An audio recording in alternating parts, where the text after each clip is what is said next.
Can we all please stand for the pledge of allegiance?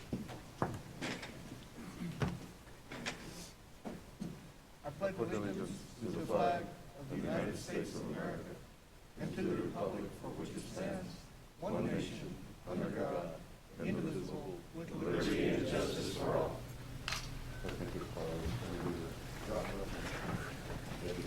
Good morning, everyone. We will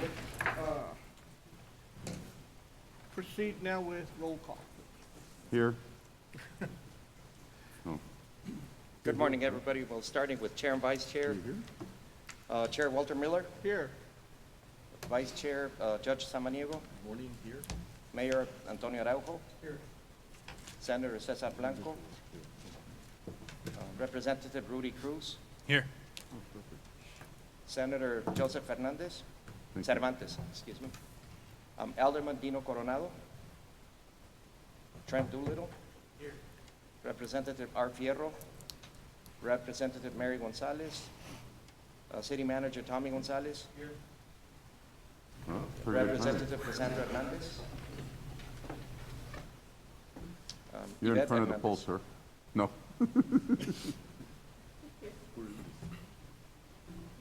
Commissioner Ileana Holguín. Here. Mayor Oscar Leeser. Here. Mayor Manuel Leos. Here. Representative Cici Lizárraga. Representative Willie Madrid. Here. Representative Joe Moody. Representative Claudia Ordaz Perez. Representative Lina Ortega. 15. Norma Palacios. No, 14. Okay. Mayor Javier Perea. Here. Representative Henry Rivera. Sam Rodriguez. Yes. Here. Yes, sir. Mayor Benjamin Romero. Commissioner Manuel Sanchez.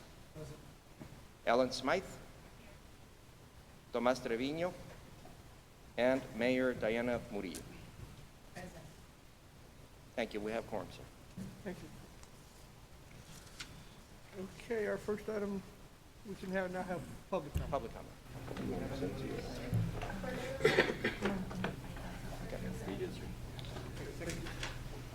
Marcel, can you identify anybody that's on the, if there's anybody on virtually of the membership? Okay, thank you. And Norma Palacios. Very good, thank you. Okay, and we're going to take you to our first item, please. All right, so the first item, discussion and action to approve the minutes of the March 25, 2022 El Paso EPMPO TPB meeting. Motion to approve. Second. I have a motion and a second. Is there discussion on the minutes? Hearing none, all in favor? Any opposition? The motion does carry. All right, item 2 is El Paso MPO office lease agreement. So with that, just a little bit of background.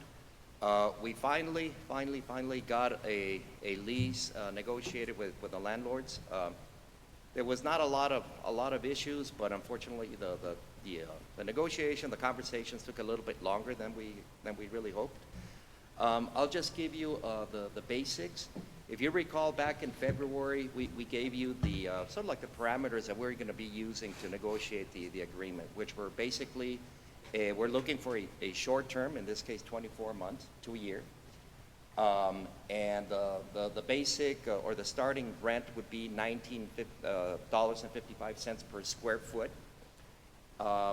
And we were only going to renew the space for on the second floor for offices. This boardroom is, we're not renewing it, so this is actually the last meeting that we're having here. I know there's a lot of sad faces. I see a lot of people that are going to miss it. Yeah. Well, Well, it's my understanding we have to be it's over at 10 o'clock, right? So we have to be out of here by 10. you can't leave. You're going to help us move the stuff out to the second floor. But anyway, so the final version of the agreement is pretty much the same thing. So it's what you see up in the screen, and so it is the basic term. The initial term is 2 years, 24 months, but we added the possibility to extend it for another 24 months, another 2 years, in case we need to do that. The rent Instead of 1955, we agreed to start a little bit higher at 1975, but the escalation between the first year and the second year, we fixed it at 3% instead of using the CPI, which is what they were proposing to do. Again, with all the inflation issues that we're having right now, supply chain, issues, materials, labor, et cetera, we thought it was a good thing to cap it. And given that our intent is to be only here for 2 years, we would only have one increment. So capping that at 3% was good. At the end of the day, when you run the numbers, it's pretty much the same same rent that we would be paying. And then after the second year, if we choose to renew, then the escalation would be estimated on using the CPI, the basic or the generic CPI, the CPIU. And again, we're just renewing for MPO offices, not for the boardroom. The final version of the lease, and again, Sergio, feel free to jump in if you need to, or you feel it's appropriate, but we circulated that to you all last night. Again, apologies for not doing that earlier, but we feel it's very similar to what we had, what we were looking for, and so we recommend approval for the lease. Motion to approve. A motion and a second. Is there discussion on the lease agreement? All in favor? Any opposed? All right. All right, thank I you. might, at this juncture, would it be appropriate to talk about a meeting space, or? Absolutely. There's been a lot of discussion Right. about meeting spaces. Right. So as you know, we've had most of the meetings for this calendar year at the Blue Flame Building on the 17th floor. We have that as a possibility. For now, we're looking at having the rest of the policy board and TPAC meetings and executive committee meetings over there. We have it reserved for the rest of the year. However, our intent is to continue looking for alternatives, both for office space and for the boardroom, right? So again, the Blue Flame is a nice facility and all that, but it's not perfect. Parking has been an issue. And so, we're looking for alternatives. But for now, at least we have that covered for the rest of the year until we find something different. Is there any cost fee to the MPO? No. It's a good alternative. Yep. I mean, it's worked out okay. I mean, of course, the first meeting in January, we had some hiccups here.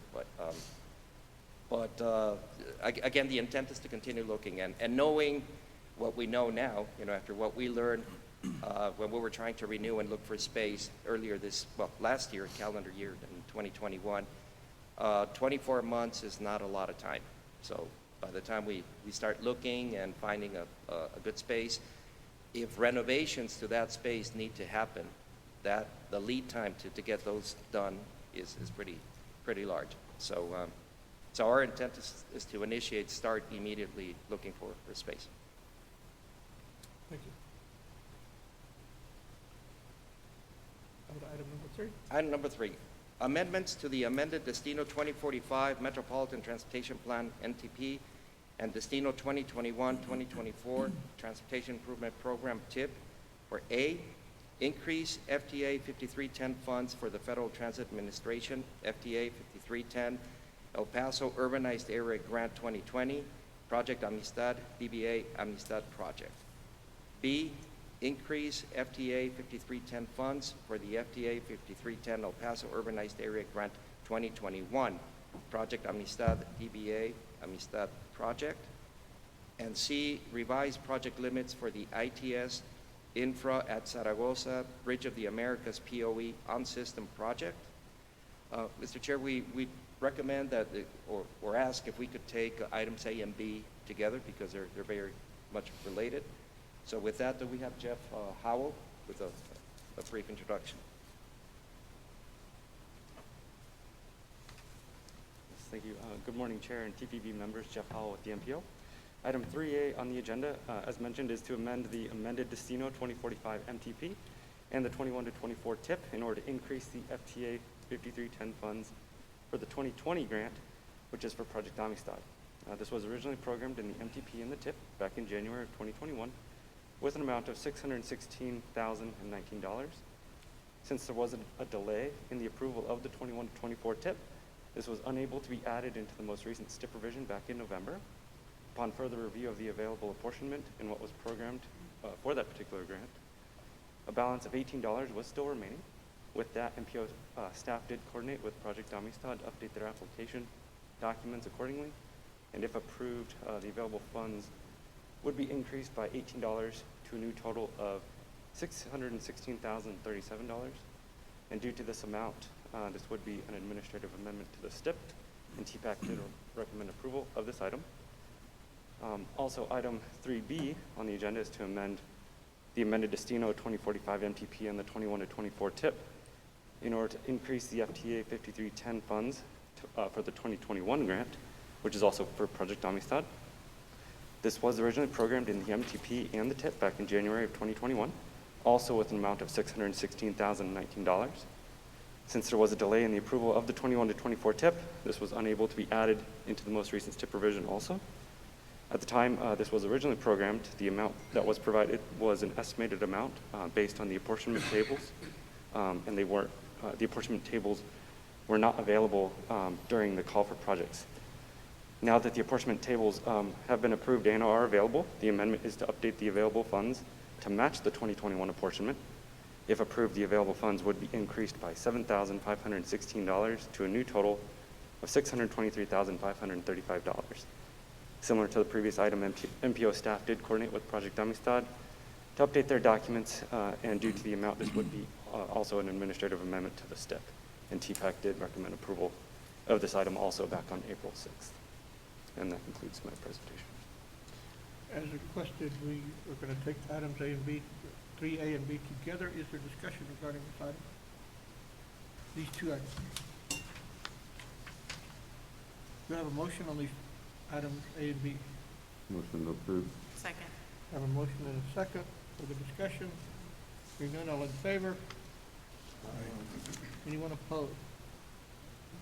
Items A and B carried. All right, for item 3C, we have also a brief presentation here with Tim McDaniel from MPO staff.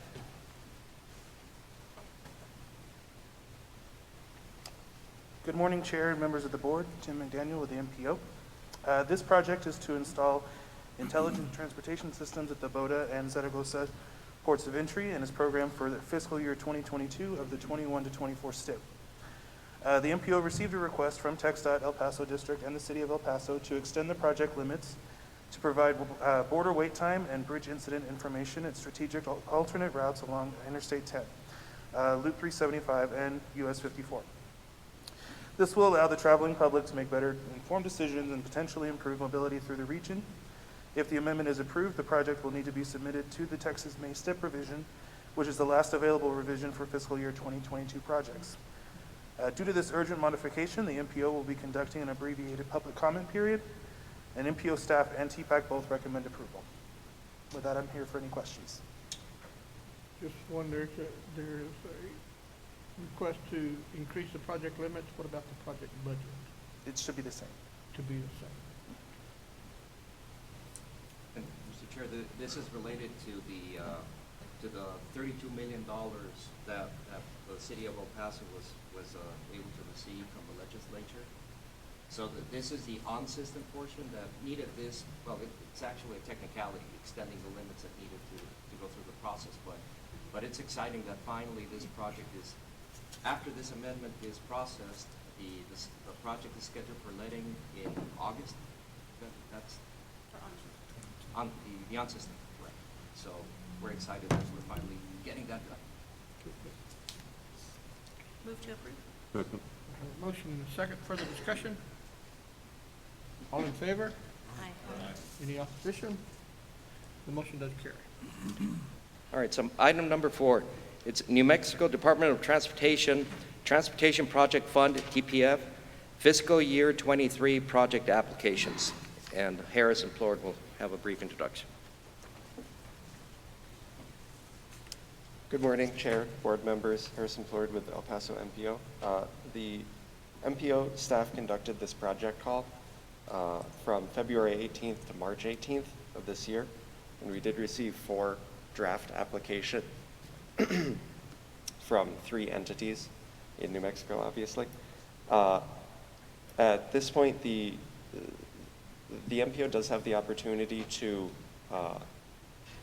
evaluate and rank the projects, but MPO staff is recommending that since this is a statewide competitive grant process, the board make the action to recommend approval and equally rank all 4 projects. And the TPAC did make that recommendation as well. If we do this, then essentially we're focusing more on attracting as much funding to the region as we can, rather than pitting projects against each other for that statewide funding. The MPO staff has set up meetings with all of the applicants for the next week to review their draft applications before they finalize them. And the goal of those meetings for us is really to help them improve the applications and make them as competitive as possible at the state level. So the final applications are due to us on May 20th, and we would be submitting by May 31st to NMDOT. At that point, there's an evaluation and ranking that's done at the state level. And ultimately, that's how the applications are determined, and who's going to get the money will be determined there. So that's all. Any questions? Mr. Doolittle, do you have a comment? Only that I support all 4 of these projects. I wish you all the best. This is a statewide competition. My staff has been doing this with all the NPOs and RPOs in our area. There's a lot of local government money coming out, so I wish you all the best. And I appreciate the support of the NPO staff, making sure their applications are complete and competitive. I support this action. Hearing that, do we have a motion on this? Motion approved. Second. We have a motion and a second. Further discussion? All in favor? Aye. Any opposed?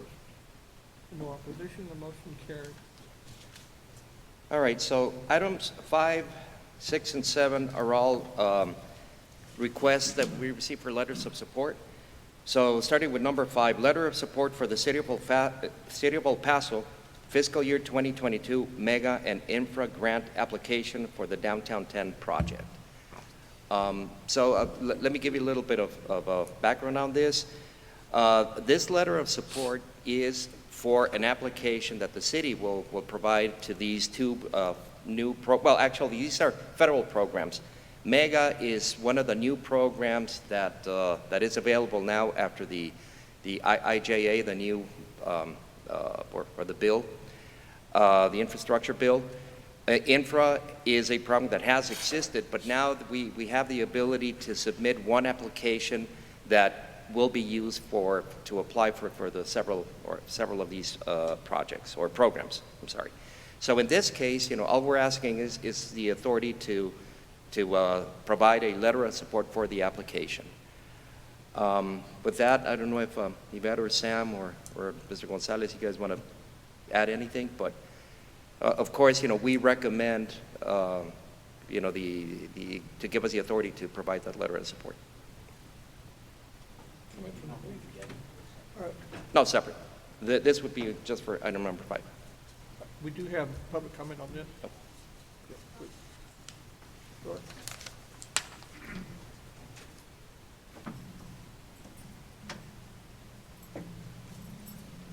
Good morning. My name's Bob Storch. I live in Sunset Heights.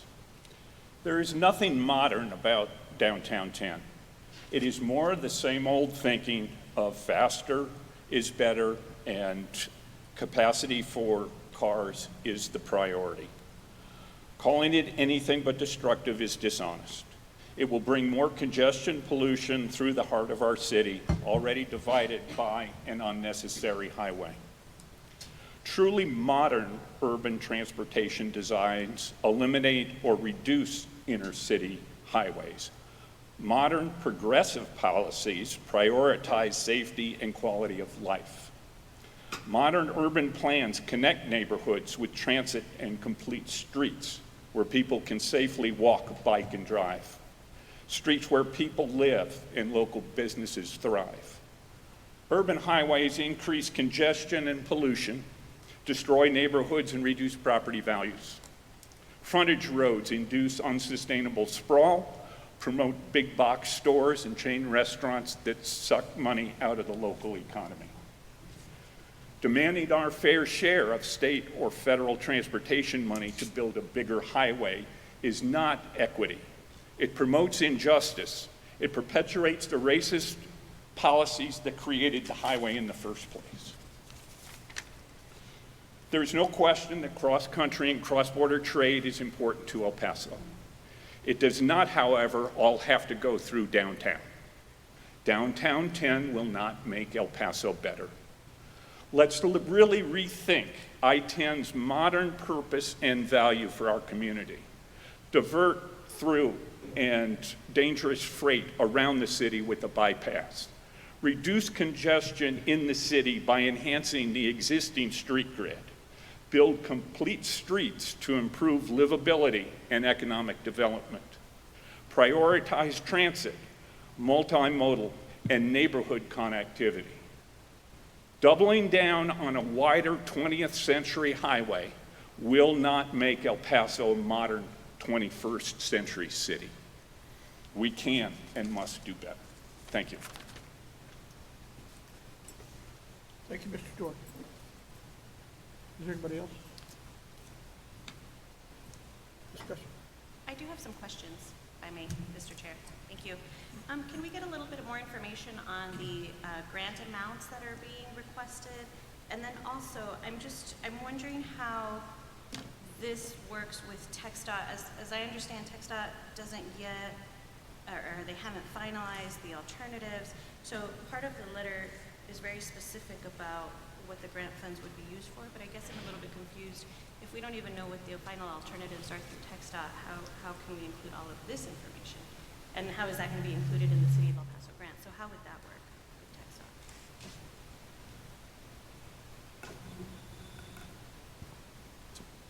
Yeah, part of the strategy that we're working with the MPO and TxDOT is to really, at the last Transportation Policy Board meeting, we took action to reallocate some of the funding, $150 million, to be able to present a strategy to the TTC to really provide them more leverage, if you will, so that they can allocate the balance of the funding for this project. This application is really in support of that effort as well, in trying to do our part as a city to be able to secure additional funding that would then go back to the TTC, because obviously the price tag is much, much bigger. I don't know if you have anything else to add. Yeah, no, absolutely. So the way that it works, especially with these big ticket items, these expensive projects, because it takes so much time to develop and go through the NEPA process, the alternative analysis and so on. The funding takes a long time as well. So it is standard procedure to apply for these. We know the order of magnitude, right? So it is pretty standard to submit these applications for funding, even though the project, we don't know all the details yet. We don't know exactly what alternative is going to be selected. Now, if this project is selected for funding, there is still a lot of work that needs to happen before the funds are actually obligated, right? So what needs to happen between now and then is the alternative has to be selected, the environmental document has to be completed, all the design and, right-of-way, public involvement, everything needs to be completed. So this, because of the long lead time to develop all these things, it is okay to apply for it. And even if the project is selected again, there's a lot of work that needs to happen and a lot of analysis and approvals and so on before, the money is actually awarded. So, we feel very comfortable that this is a great opportunity to add to the funding formula for the project. And what is the funding amount for the different grant applications that's being requested? I don't think we have determined that yet. I mean, it's part of the, as we develop the application, we've got to be strategic in terms of the dollar amount. What is interesting about the mega and the infra programs for this year is that you can apply for multiple years. In other words, we can get funding through not just one fiscal year, but several years. So we still need to understand how that works, and that also plays into the actual amount that could be, that would be requested. But we don't have like an approximate idea of what kind of, I mean, are we talking? Yeah, the project has, and again, I'm not sure if I got the sort of like the parameters, right? But I think the limit is 500 million per project, right? Doesn't mean that we're going to apply for 500 million, obviously. But, so it's somewhere between 100 and 500. That's sort of like the range, right? But again, we've got to be very strategic in what, in the dollar amount as well to make the application competitive. As you know, part of the funding formula considers the $150 million that the board approved to reprioritize. So that's part of the formula. And as you know, we are in conversations with the Texas Transportation Commission, with TxDOT, to seek funding from their discretionary programs or other programs to help fund the project. So again, the funding formula still has a lot of opportunities, but we don't know the exact amounts yet. I guess, Mr. Chair, I mean, my concern is, and I'm specifically looking at the portion that deals with the addition of travel lanes, because to me, that's a question that's still very much being discussed. There's public comment that's being taken. I know at the county, we still have a lot of questions about that. And I'm just wondering if there's still so much in the air that we don't really know, does our letter have to be so detailed that includes that type of information? That's my question. In my opinion, no. I mean, the letter of support can be as simple as saying supporting the Downtown 10 project. Because again, we don't know the exact, configuration of what the project or the preferred alternative or the selected alternative is going to be. So, I mean, I think it's okay to maybe delete some of those concepts. With this juncture, I don't know if we even call it the project, but perhaps even more generic as to the rehabilitation or Right. something of Right. just directed to I-10. I don't know that. The city's we can call- efforts. Yeah, Yeah. I don't know that we can call it a specific project yet if you have not identified all of those. Right. I think that's to your point. Yeah, I mean, clearly there is a project that is being looked at, but the actual, the details of the alternatives of, the number of lanes or no lanes or, exit ramps, entrance ramps, et cetera. As you know, there are 3 alternatives that have been worked on, and but the final alternative has not been selected yet. I'd like also kind of feedback on what Sam said, and this is just a follow-up to the board action last meeting. Exactly. The city is simply the vehicle in which this is being requested, so I don't want this to get into this entity, that entity, whatever, because I-10 is a regional project. And as we talked about last time, if we can get more dollars to not impact other projects, because that 150 had to be put up because TxDOT Austin is not paying for their project. I mean, it's very clear that's a state project. And so we're having to come up with different methodologies to attempt to fund it. When I say we, I mean we, the MPO. So I just wanted to just make sure that was clear. Absolutely, absolutely. And again, we are looking at every possible funding source, to tap into it. And again, with the infrastructure bill, these new opportunities that came up, I mean, the MEGA and the infra program fit, or are really, really good options for the Downtown 10.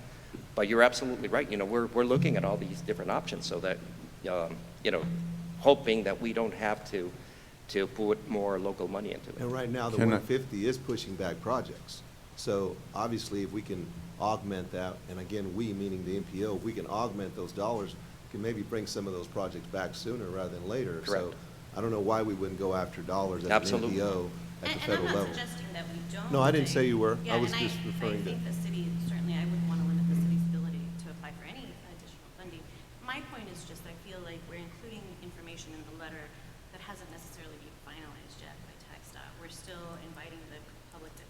Yes, ma'am. But yet, we're including information on here Yeah. that hasn't yet been finalized. So that would be, I would feel more comfortable if the letter were I more think it's general. important that we do include the public and continue to include the public and allow them to speak on the project, because it's always important. So, you know, at no given moment when we do have any type of project, do we want to exclude the public from giving us their opinion, because it's important.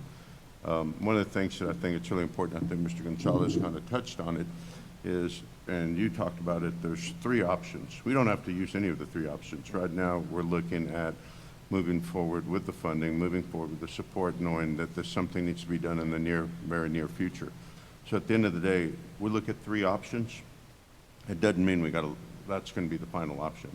It just looks at something that we can look at and see what it's going to look like moving forward. So all we're asking, and I think Mr. Gonzalez was really perfect on it when he talked about that we want to make sure the funding doesn't go to other parts of the state, and that we capture the funding so we don't delay any of the projects that we talked about of the 159, almost $160 million. So it's important that we go out there and make sure that the state doesn't come back and say, well, you didn't really step forward, you didn't recommend any projects, so you need to come back in a year or 2 because we're out of funding. So the 3 projects or the 3 proposals that we've seen doesn't mean that's what we're going to do moving forward, because that's not what we voted on. We voted on a project to make sure that we do let the state know that we are serious about having them help us move forward in mitigating traffic congestion, bottom line, I think. Right. Mr. Chairman, if I wouldn't mind, I think given the discussion that we've had, the agenda item is only to authorize the executive director to sign a letter. I don't think the letter in the agenda is specific, and I think if we were to address the concerns in the letter as per what the commissioners brought up, I think if we were to move forward with just approving Mr. Calvo to sign the letter, and then Mr. Calvo can, I guess, make the corrections to the letter, That's correct. then we could move forward with this agenda item. Is that a motion? I'll make a motion to approve. I have a motion to that effect, with the understanding that there will be amendment to the letter to further, to explain what we're doing here. I have a motion and a second. Do we have further discussion? Hearing none, all in favor? Aye. Any opposed? The motion carries. All right. Item 6, letter of support for the City of El Paso fiscal year 2022 infra grant application for the Isleta Port of Entry feasibility study. And for this one, we have Mr. David Coronado from the City of El Paso with a brief presentation. Good morning, board members. Thank you for your time. Appreciate you all taking this item and listening to us about this project. David Coronado with International Bridges with City of El Paso. So today we have, perfect. So we have the short briefing about this application and what the city is trying to accomplish here. With me today, I also have Ann Guayante. She is our grants initiative manager at the City of El Paso. So she's gonna kick it off with the first section of the briefing, and then I'm gonna wrap it up on the second half. Ann?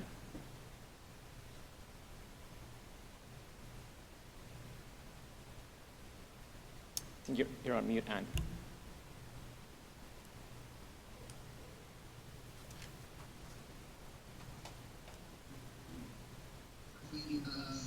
The program itself. If I can have the next slide, please.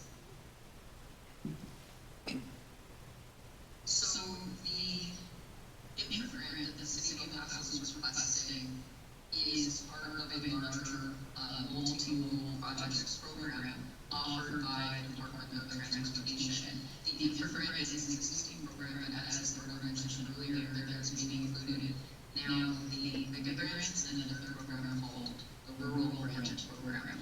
All applications are put forward for consideration in each of the 3 and then selected for the ones that best fit. It's anticipated that for this project that best fit will be infra. Overall, $2.85 million have been apportioned in 2022, $1 billion for mega, $1.55 billion for infra, and $300 million for the rural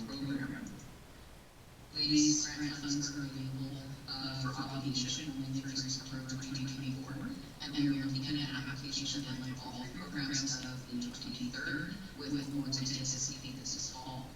The portion of the project that this grant will cover is not to exceed 60% of the total project's anticipated cost, with a maximum federal share of 80%. Next slide, please. This money for all three programs is intended to cover relatively large infrastructure projects, and activities may include both planning and construction-related activities. And then this is a bit of an overview with more detail on those. There's a focus here with this money on highway infrastructure and ports of entry, whether they are land ports or sea ports, and then also multimodal service project. Next slide, please. And then with that, I'm going to hand the presentation back to David Coronado to explain the city's proposal for the infra grant. So that was just a brief intro on the You don't have to say it twice. is this good now? It's okay. That was a really brief intro on the infra funding that's out there. You know, there's a lot of funding that communities can apply for right now. The city of El Paso is heavily invested in the ports of entry. We have already applied for 2 grants already. One under the EAA, or under the EDA administration, the Economic Development Administration, and that was for a feasibility study for the Stanton Street Port of Entry.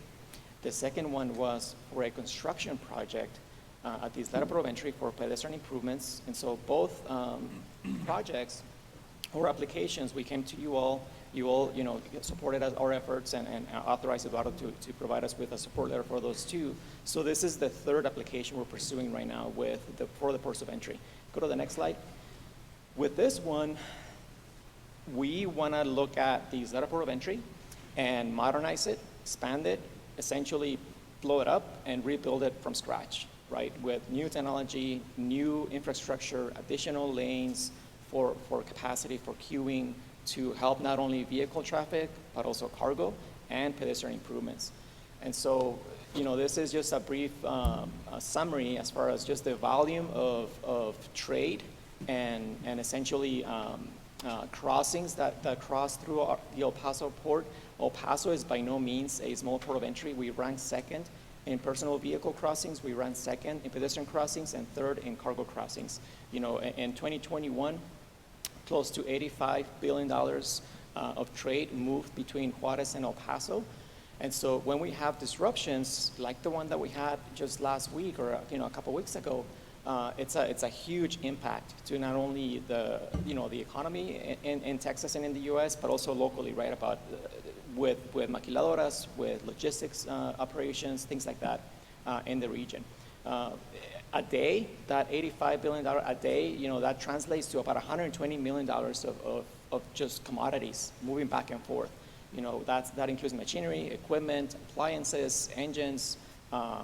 When we went out to the Port of Entry on Wednesday in the middle of the crisis last week with Ms. Lina Ortega and then also Senator Blanco, we saw some shocks for trucks, for GM, being unloaded and inspected. So a lot of equipment and goods crosses through the El Paso port. We're not like Laredo when it comes to produce, for example. Top 5 in El Paso, it's not produce. It's different dynamics here. It's mostly intermediate goods between our communities. But anyway, go to the next slide. So this application is aligned with the city's strategic plan that we have for the next 5 years. The city council has put an emphasis on, like I said, the ports of entry and mobility across the border. So this is directly tied to our plan, right, our initiatives. The request is for federal money for $2.1 million with a match of 1.4. So like I can say it's a 60-40 split, and the match of 1.4 would come out of the bridge revenues. So no impact to the city's general fund, no impact to property taxes or taxes overall. So it's all user funded. The users pay the toll, and then we take that money and then reinvest it back in the bridge system, the way that we should do it, right? We're making progress since, for the last 7 years in this area, and so this is one of those things that we now can do to pursue additional funding. Go to the next slide. So this is the scope for this study. We want to essentially look at existing conditions, limitations, bottlenecks, issues that we have with the crossings for all three modes. We want to look at the entire design layout, not only to include city property, but also to include federal property and state property. So for us, bottom of the slide, for us, collaboration is key with CBP, with GSA, with USDOT, because the city can't do it alone. The city, if you look at the map, the city owns about 6 acres, 6-ish acres of land in red on the top of the screen, and then in blue is federal property. And that's about 67, close to 70 acres of land, followed by DPS, the state of Texas, close to 50 acres. And then on the Mexican side, about 22 acres owned by Aduana, or the federal government.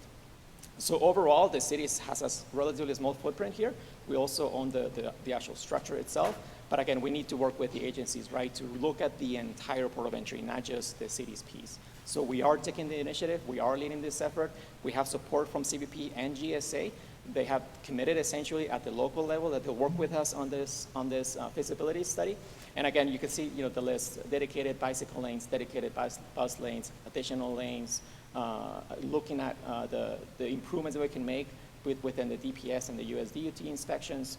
So those kinds of things. So it's really just to reevaluate the entire port of entry, modernize it, add additional technology, ITS systems, look at the way that we can manage better traffic and congestion for all three modes. We'll go to the next slide. So to give you an idea of how much the port of entry is growing, this is cargo crossings between Isleta in green, Boda in blue, and then Santa Teresa in the dark red or burgundy color. So you see that Isleta is by far outpacing Boda and the other port of entry in New Mexico. There's just no comparison. So we need to invest in this port of entry. Go to the next slide. As far as alignment, like I said, it aligns with our plan for the city of El Paso. It aligns also with the Texas-Mexico Border Master Plan that was just approved by the TTC in March of 2021. It aligns with our CIP. We already have several CIP projects or projects in our CIP that are in sync with this, of course, smaller in scope because of our limited dollars that we have in P3. And then also we have been investing, and you approved that item today about the ITS. We're already investing in this port of entry with ITS, automating the systems, including new security systems to monitor traffic conditions, those kinds of things with the Rider 44. And then also on the Mexican side, they are also making improvements on the Mexican side. Our counterpart is making a lot of investments as well. And so this is the right time for us to invest in this port of entry and look to modernize it. Go to the next slide. Just a brief outline on the Border Master Plan. We included in it close to 300 projects with a price tag of $11 billion. And again, it looks at the needs that we have not only in the city, but also in Juarez, the state of Chihuahua, New Mexico, and all the way to the other West Texas counties. Go to the next slide. I think that's the last one. Oh, so this is our Bridges Steering Committee. We work with them. This committee is going to be critical for us to coordinate with. Making sure that we include all the stakeholders, that we get input from the industry as well for any modifications that we make to the port of entry, and then also just processes, right? So it includes TTI, it includes the MPO, it includes DPS, CBP, GSA, all the agencies on both sides, not just on the U.S. side, but also on the Mexican side. And I believe that's the last slide. So with that, happy to take any questions. Thank you all. I'll move to approve. I have a motion to approve. Is there a second? I have a motion and a second. Is there discussion regarding it? Hearing no discussion, all in favor? Aye. Any opposed? No opposition, the motion does carry. Thank you. Thank you. Mr. Chair, before we move to the next item, let me just say about this project. We all know how our ports of entry in our region are so important.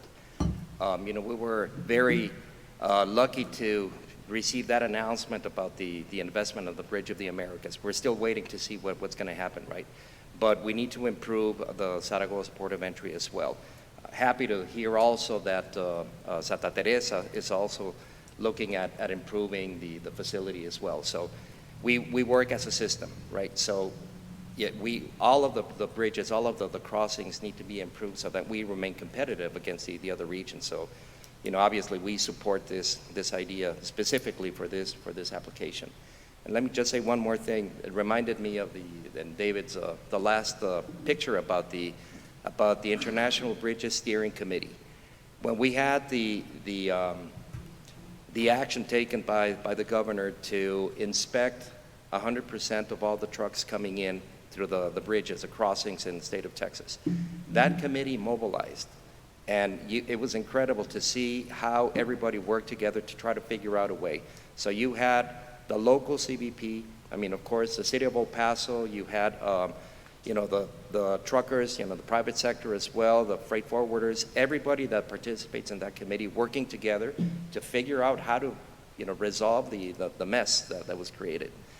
Without getting into the politics of it, but what is so cool is to see how the local people got together and worked to find solutions to mitigate the issues. So, you know, kudos to everybody, and, you know, to David for running that committee, and that is expanding to not just for the city of El Paso, obviously, but, you know, the county and, you know, the MPO and everybody else working together on both sides of the border. All right, so item number 7. Letters of support for City of San Elizario fiscal year 23, community project funding applications to Congresswoman Veronica Escobar, Texas 16, and Congressman Tony Gonzalez, Texas 23, for a community transportation feasibility assessment. So with this, we received the request from the City of San Elizario to apply for funding to come up with a study to help look at all of the transportation issues happening and that part of in the lower valley. It includes San Elizario and the town of Clint as well. Again, I think it's a great idea, and, you know, kudos to the folks in San Eli for being proactive and looking for this, because of course, you know, we as an MPO, we look at the lower valley. TxDOT also looks at you know, individual facilities and planning efforts on corridor studies and all that, but you know, it's not enough. So for them to be proactive and take this initiative is great. So obviously, you know, as staff, we support that 100%. So we recommend approval for that. With that, Mayor, I don't know if you want to say anything or if this.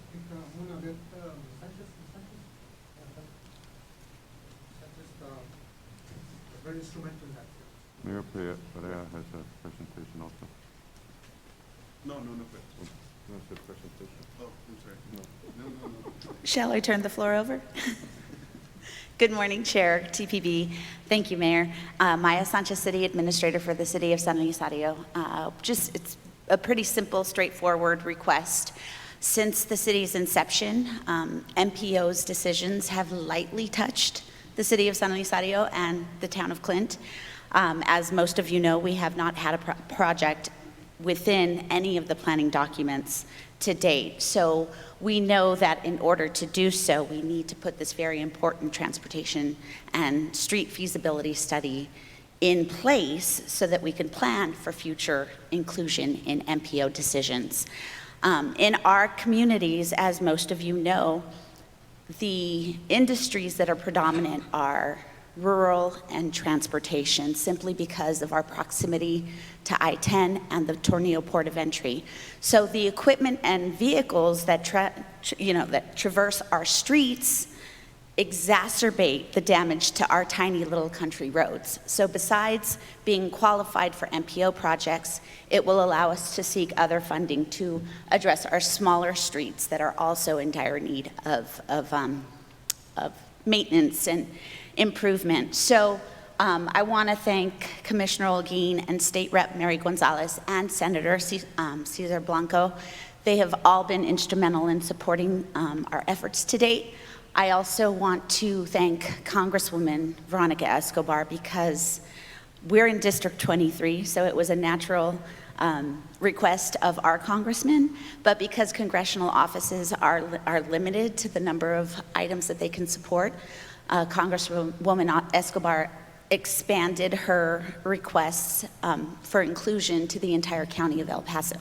So both offices know of these requests. They've already been submitted, but both have agreed to allow us to submit our letter of support after the fact. So we decided to request from both offices just to increase our chances of getting this funding. And so the amount we're asking for is $150,000. Thank you. Any questions? Great. All right. Do I have a Thanks. motion on this item? I'll move to approve. I have a motion and a second. Further discussion, this is great. This is how it works. All in favor? Aye. Any opposed? The motion does carry. Thank you, everyone. Chair, if I may, I have a comment to make. Just a reminder to all of our member entities, the last 3 agenda items were all letters of support. And the reminder is that you need to get those requests into the executive director with sufficient enough time for him to bring it to the TPD for approval. There have been many occasions in the past where the executive director receives a request for a letter of support with not enough time to bring it to you all. And inevitably, I get a call from the executive director wanting to know what we can do to help this entity out. And the answer is always, well, you don't have authority to issue a letter of support on behalf of the MPO unless it's been approved by the MPO. And I think, that was highlighted by what happened with agenda item number 5 today.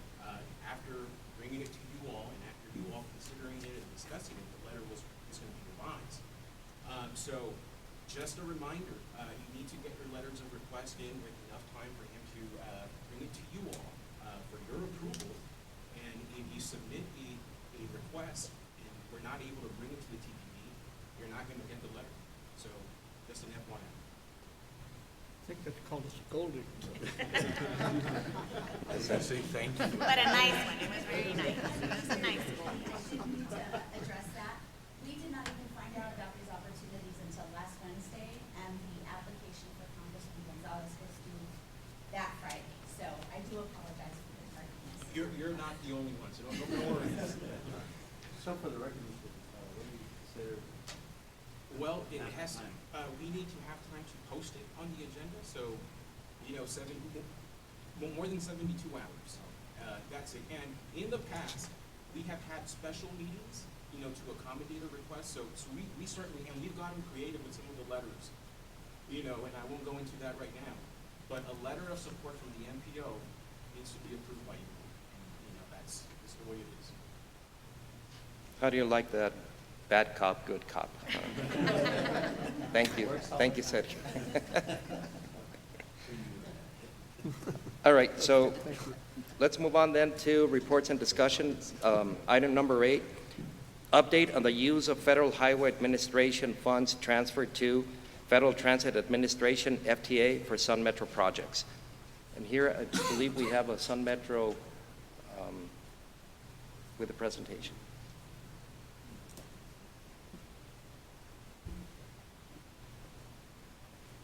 And Ellen, do you want to introduce Mr. Treco? Yeah. Ellen Spine, Sun Metro, and I have Jesus Trejo, who on the grants demonstration, to give you an update on how it's been down on the grants that we currently have in progress.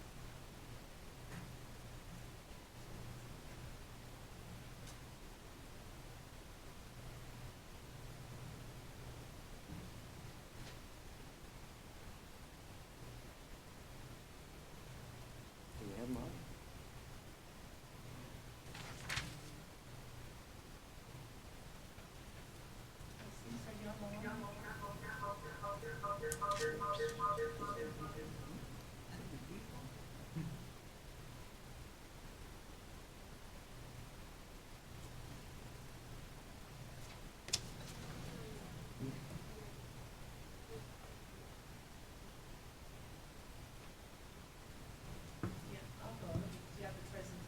Yeah, do we have them? Pull it up. that it? Next slide, then.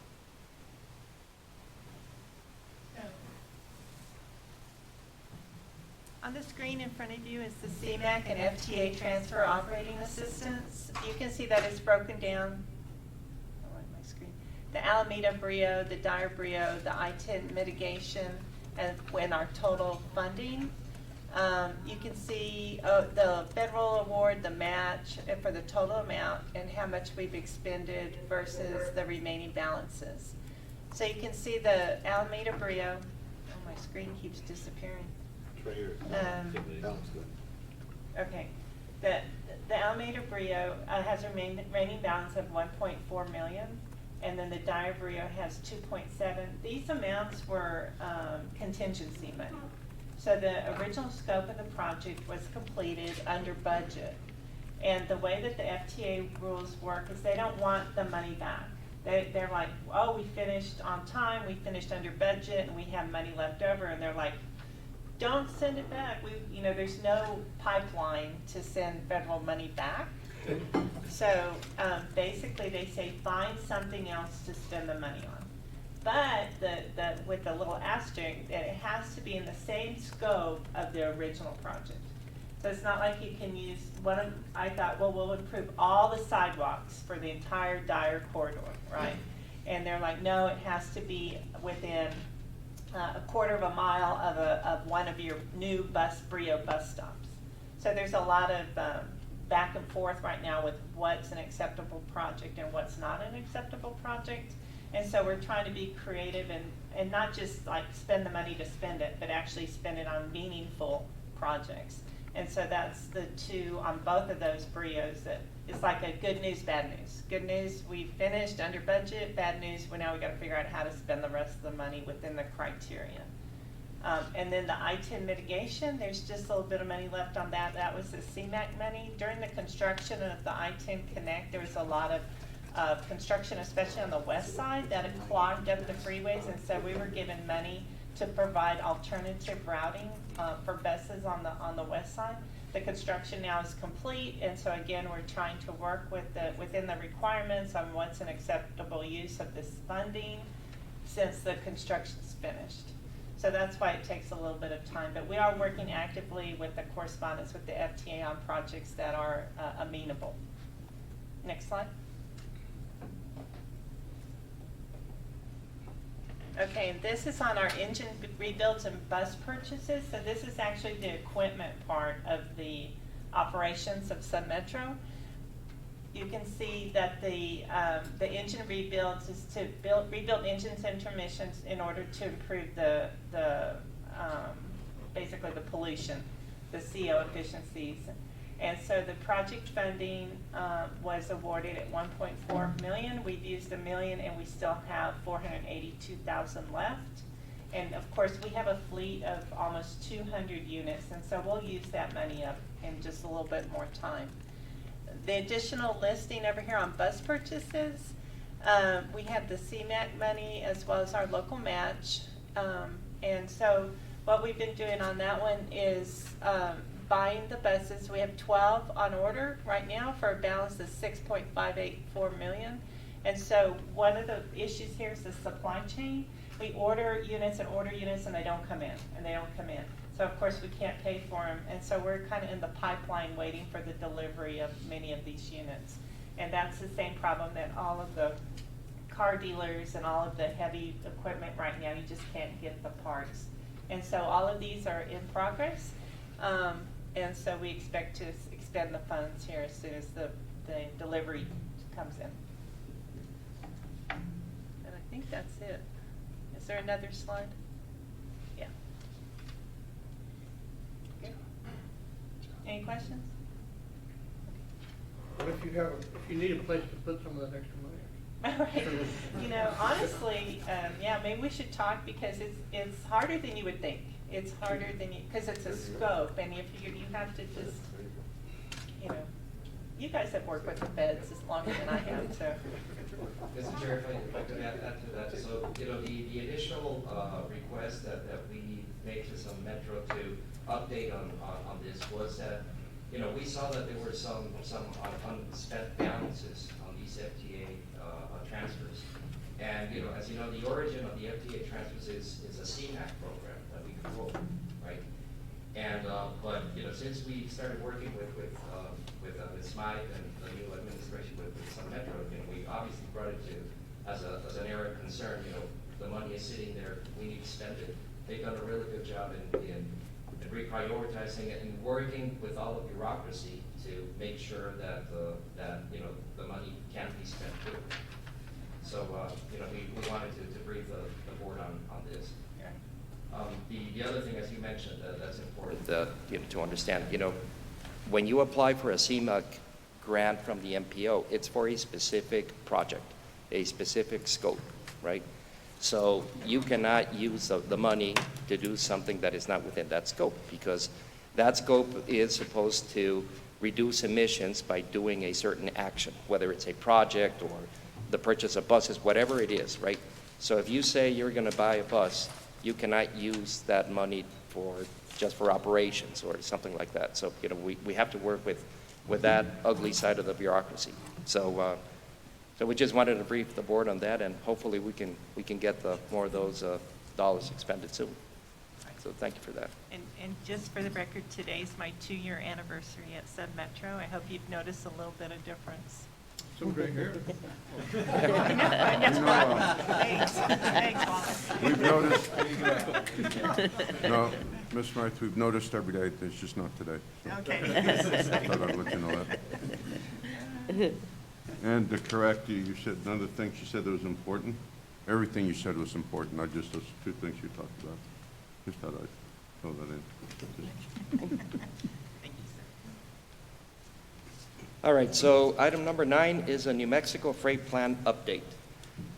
So with this, I think we have a few slides here, but very briefly, the New Mexico Department of Transportation is conducting the update to the New Mexico freight plan, which is something that is every state has to do per federal regulations. The state of Texas is also doing the same update at the same time. So when we got the briefing from the New Mexico DOT folks, one of the recommendations that we made was, for New Mexico and Texas to work together, especially since, obviously we're in the middle, right? And to share a lot of the information to make sure that the 2 plants, even though each plant is independent, every state prepares it, but there is a lot of synergies that can be created by working together. There you see the timeline. There will be plenty of opportunities for stakeholders and for the public to participate. And we'll keep you updated on this. New Mexico DOT staff were not available to make this presentation today, but if you want to say something, Trent? Yeah, Mr. Chair, so this is being based out of the general office. Me and my staff have been involved specifically with the items that we're dealing with down here. We're adding 213, New Mexico 404, because right now 404 is on the freight corridor, but 213 is not. 136 is. So my staff has been very active in this process. We have a meeting coming up in 2 weeks where we're going to start talking about bottlenecks, performance measures, those kinds of things. But we are actively involved in the process, and I expect, I believe even TxDOT has been invited to some of our stakeholder meetings, so we are crossing those state lines, but I'll make sure that we continue to do that. Thank you. Okay. All right, Mr. Chair. We received a request to delete item number 10, the Paso del Norte Trail presentation. They're updating that, and they requested to come back. So if you can. Motion to delete? I don't need it. No, not for report. No? Well, it's just a presentation. So it doesn't Yeah. matter. All right, so item 11 is the RMS 2020 project status report. Again, this is the monthly report on the RMS 2020 projects. It's in your backup. We did do, between last month and this month, a lot of cleanup in terms of the updating, cost estimates, updating schedules and all that. So, but the good news is that everything is moving forward pretty well. No major issues. Again, the information is in your backup, but if you have any questions, I'll be happy to answer that. Any questions regarding RMAT? Okay. We can see that really good, thank you. Yeah, that's a good one. Line 38, I have a question on. Huh? Or it's 37? All right, moving on. Item 12 is a statewide TxDOT MPO Safety Task Force. So on this, I have a few things to report. As you've heard from me several times now, we were invited, or the El Paso MPO was invited to be part of a safety task force. A few MPOs were invited, along with several folks from TxDOT, different districts. And this committee, or this committee or task force is being co-chaired by two of the Texas Transportation Commissioners, Commissioner Laura Ryan and Commissioner Alvin New. So it's all about safety, right? And we talked a little bit about this. Again, the most concerning are the very recent alarming trends in terms of the number of serious accidents and fatalities that we've had overall in our roadways. It's not just automobiles, but it involves also pedestrians and bicyclists and all that. So it's a safety issue that goes, includes every mode of transportation, right? We talked a little bit about the 3 E's that are involved in safety, which is engineering. Yes, we need to engineer solutions, but we also need education. The general public needs to understand that you cannot be speeding and driving dangerously, obviously drinking and driving impaired. And the last one is enforcement. We really need to also work together with all of our law enforcement agencies to help us with that. I know that there's a lot of issues in terms of staffing and all that, but enforcement is part of the solution here. It's part of the formula. So TxDOT has been working a lot on the engineering side. They have developed, along with Federal Highway and other folks, there's a list of countermeasures that involve rumble strips on highways, involves cable barriers to avoid these front-end collisions or head-on collisions. But the partnership with MPOs really comes in more on the education and enforcement side. Again, like here, obviously, we have all of the local governments, and we really need to start that conversation with specifically on safety with all the law enforcement agencies in the region. One very good example that was really, really cool, Monday of last week, and Trent, you were there, there was a press conference to kick off the Work Zone Awareness Week. And it was a great effort. It was held at the TIC, the Texas Travel Information Center in Anthony. But we had both TxDOT and New Mexico DOT staff there. We had Texas DPS representation along with New Mexico State Police. And we had also several local law enforcement folks showing up.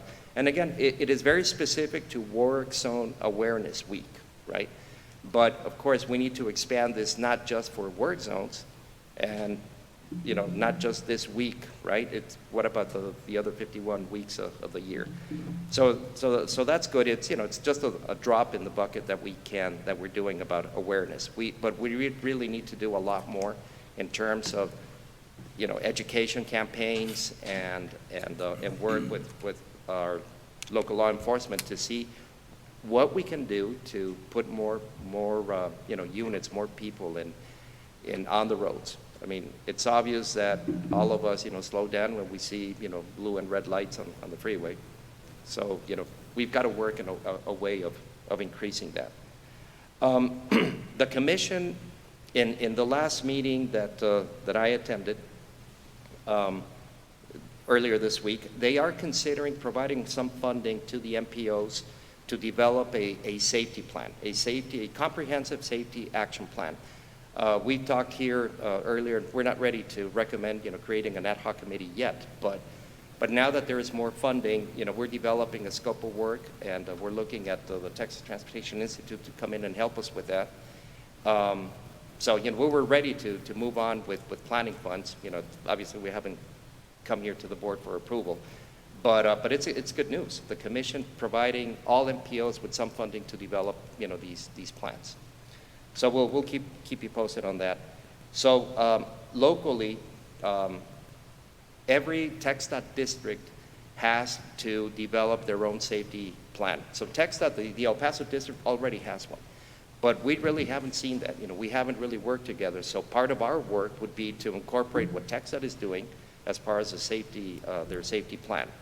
At the same time, as Sam mentioned a couple of months ago, the city is moving forward with a Vision Zero, and I'm not sure where you guys are with as far as the procurement process.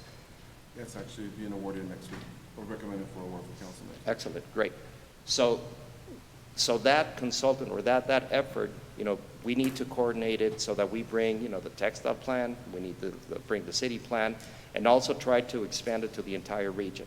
At the same time, we need to work with New Mexico, our counterparts as well. So we'll be calling on you, Trent, to help us also coordinate that effort. So it is, you know, it's a very serious effort at the state level. I mean, we talk about different things, but you know, fatalities are fatalities, and so it's something that I think needs to be addressed, you know, urgently. Mr. Chairman, if you need any information from us, please let us know. We'll be happy to sit down with you and share the different things we're doing on the enforcement side, and then some of the techniques that we've deployed, like codes is painted now like a police car, and not because they go out and do police work, but you slow down, like you say, when you see those cars. People slow down all of a sudden, and then it also provides more of a safety mechanism, because people just, I automatically slow down when I see a police car. I do that, so I know everybody else does. So we also incorporated like a volunteer program as well, volunteers in policing, and so they're going to have vehicles as well. So we were happy to sit down with you, and then absolutely. Also we have a list of stuff that you probably already have, but on major corridors where safety is a big concern. Right. And that's a type of the coordination and cooperation that we need to expand to the entire region, because again, you know, we do have fatalities outside of the city of El Paso. I mean, obviously, most of the lane miles of, you know, for highways and bike lanes and all that are within the limits of the city. But, you know, we also have a lot of serious incidents in the lower valley, you know, outside of the limit in the county areas as well. And it wasn't that, I was going to ask that, how do we, I mean, we need to approach, whether it's the mayor and I and, you know, the sheriff, but have they gotten the word that we're looking for that kind of support? Well, that's exactly what we're trying to organize now. Sure. And again, you know, to make it, to do this in a real, meaningful and productive way, that's why we decided we need help.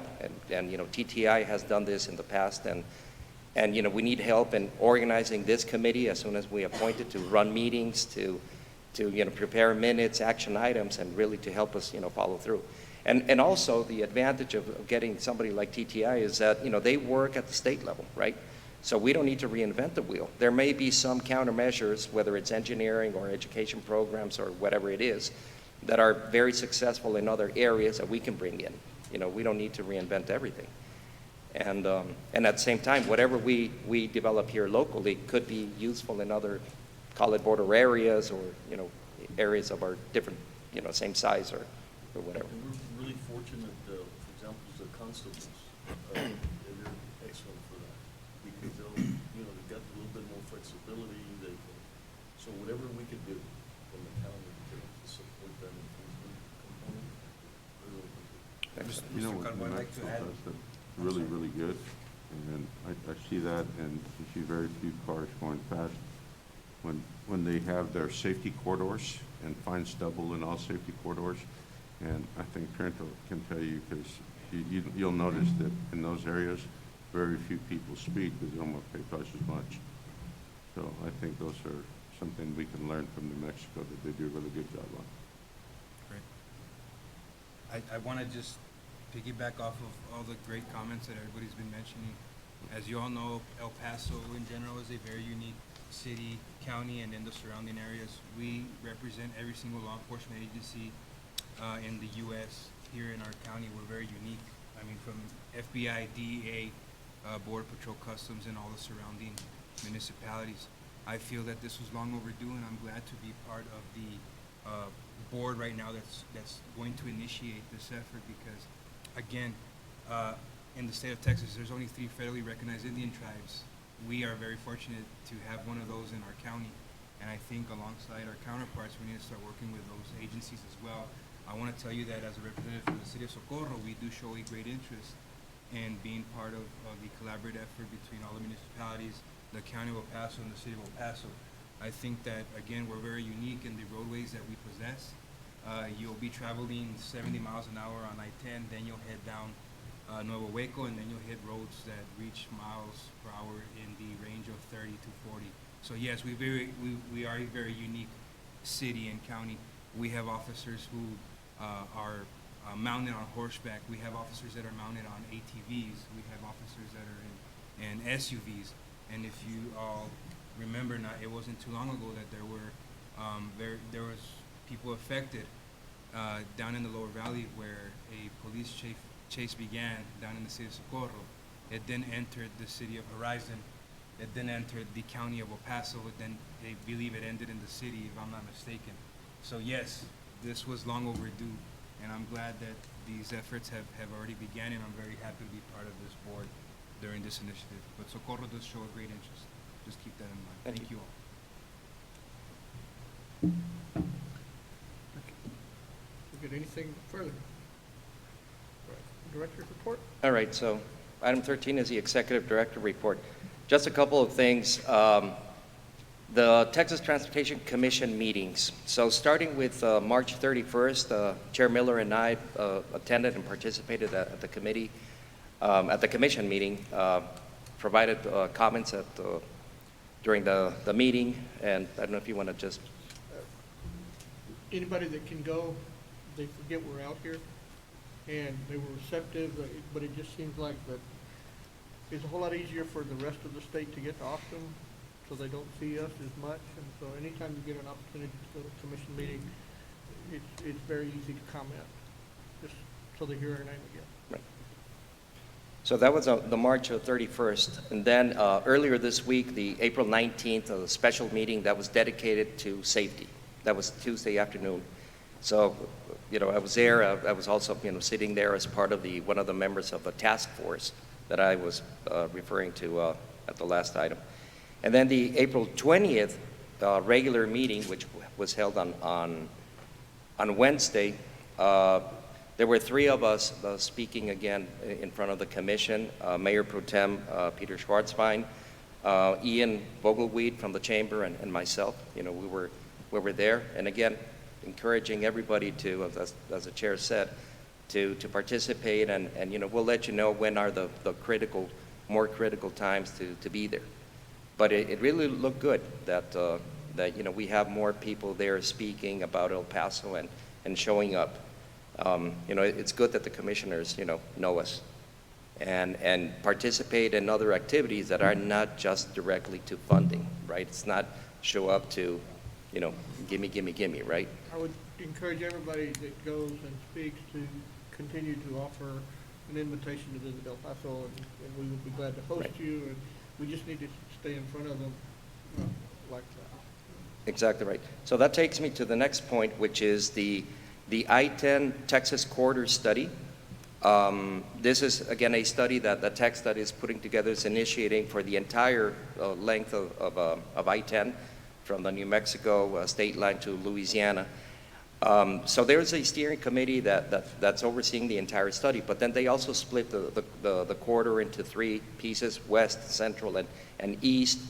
And so we participated in the kickoff for the west working group. I think many of you received invitations. I did not see representation from all the groups that were invited, so I will make sure that I'll work with all of you to remind you, because again, it's important to show up. Is that just for Texas? Or, I know you mentioned another state, but does it cover all the states on I-10? No, the Texas study right now is only for Texas, but of course, as part of the study, they're looking at coordinating with New Mexico, Arizona, and California, because of course, it's such an important national corridor. But the focus is really more within the limits of the state of Texas to identify, issues. That's what you do in these corridor feasibility studies, right? You look at it, and from there you identify individual projects that you need to move forward for implementation. And as far as you know, there's not a corridor coalition out there, is there? 'Cause we've not found one. Have you found one? Well, I know that there is the coalition of the 4 western states, Texas, New Mexico, Arizona, and I know that there was like an MOU that was executed maybe 4 or 5 years ago. But nothing really active?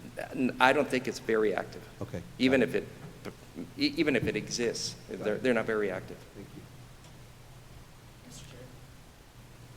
So, just so you know, one of the things that we're doing, it's not specific to what he's talking about, but we have been having discussions with California, Arizona, and Nevada when it comes to truck parking. So we're in the process of installing some trial products at our rest area in Las Cruces that will account for the number of trucks there, how many available spaces they have. So it's not a coalition per se. The autonomous trucks, our freight section up in Santa Fe has been having discussions with California. So it's not a formal coalition, but the I-10 corridor, at least, I don't know how involved TxDOT is, but at least on our end, there are several different discussion topics that we're having those coordinated efforts along the I-10 corridor. And that's a very good point. TxDOT also completed a truck parking study that I think extended even, and I'm looking at the HNTV guys because I know they did that. But yeah, I mean, but that was very specific on truck parking, and because it's a big issue. We don't want 18-wheelers parking on the side of the road when drivers need to stop, because of federal regulations, right? So the availability of parking and knowing ahead of time is tremendously important for them. So again, going back to safety, I mean, we need to move trucks and goods efficiently, but we've got to do it in a safe way as well. All right, and then the last topic that I wanted to bring up is the work that is beginning on Senate Bill 1308. This is something that Senator Blanco was instrumental in getting the legislature to direct TxDOT to perform this study. And this is really looking at the impact of automated driving systems and connected driving systems on cross-border movement. In other words, look at the potential for automating, trucks and vehicles and all that to make the crossing more efficient. That study kicked off recently. They called the Binational Regional Steering Committee, the BRNSC, which is a committee that is made up of stakeholders from both sides of the border. That was used for the Texas Border Master Plan as well. And again, it's a kickoff, and many of you were invited, and so I encourage all of you to participate as well. And if you're not invited, let me know, and we'll get you in there as well.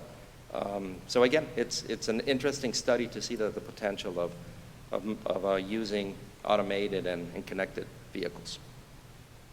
That's all I have. Okay, does anybody have any questions for? I got a question. I was on Loop 375 just the other day, not here in downtown, which is the state highway. For no apparent reason, you go from 60 to 45. And it used to be where Campbell was open, and then you had an intersection there, and it's no longer open. And why is the speed limit 45? I will defer to TxDOT on that. Yeah. No, they're not here, but I was on there, and I'm like going, there is no reason. Right. There used to be an opening years ago, and they closed it because of design flaw, I guess. So now it's closed. And so even with that entrance and exit ramp at Campbell, it's not there anymore. No, I know, but even when you don't have it anymore, I think the speed limit is more based on geometric features. You've got some curves, I don't think there is. That's what I'm saying. I went on there, and there is no curves or anything. I was going on there trying to figure it out. And I think as an MPO or whatever, I think we need to figure out why would you go all of a sudden 45, and it's only for maybe 100 yards, 200 yards, and then you go back up to normal speed limit. Right. So if we could find that out, I think it'd be something. I'll get the TxDOT folks to answer, but it's got to be because of the curves that you have as you're coming in from. They ran out of 60-mile-an-hour signs, so they left it on there. So do you need help with the ticket or? No? Yeah, it was the constables. It was the constables. Any further questions for Mr. Copley? One more. I'd like to wish Commissioner Ileana Olguin happy birthday today. And it's not a question, it's more of a statement. So if you could please, I would hope the county judge would have wished you a happy birthday, being a county judge. He did. He I'll was the go ahead. first one. Yeah. He was the first one. Happy birthday. I asked him to do that and then With that, being no further items on the agenda, I would entertain a motion to adjourn. Motion to adjourn? Is there a second? We are.